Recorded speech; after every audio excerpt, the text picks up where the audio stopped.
যেহেতু আপনারা জানেন আজকে আমাদের বেলিয়াথল থানার অন্তর্গতে আজকে একটা রক্তদান শিবির আয়োজন করা হয়েছে, যাতে আমাদের এসপি স্যারেরও নির্দেশ ছিলেন এটার মধ্যে কি আমাদের একটা রক্তদান শিবির করার।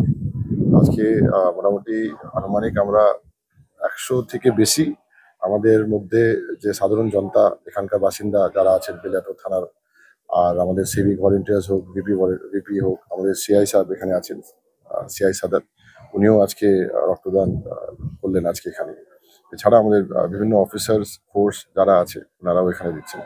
এটা আমাদের ডিপার্টমেন্ট থেকে সব থানাতেই এই প্রোগ্রামটা আমাদের ইনিশিয়েট করা হয়। সে মধ্যে আজকেও এটা একটা ইনিশিয়েট হয়েছে। ভলেন্টিয়ার করেন তাহলে এখানে এসে দেন।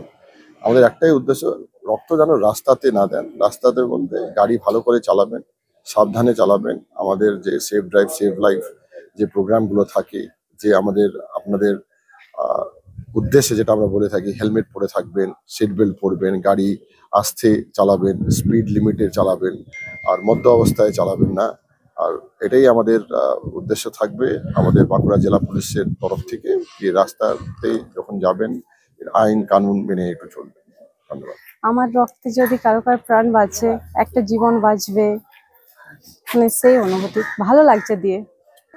সবাই রক্ত দেয়, রক্ত দেওয়ার রক্ত, আমার রক্তে যেমন প্রাণ বাঁচছে আরো অন্য জনের, সেরকম কিছু আমি বলবো রক্ত দেওয়াটা সবাইকারেরই উচিত। রক্ত দেওয়াটা দরকার, শরীরে কোনো ক্ষতি হয় না। রক্ত দিলে আবার পরে পুনরায় হয়ে যায় রক্তটা, সেটা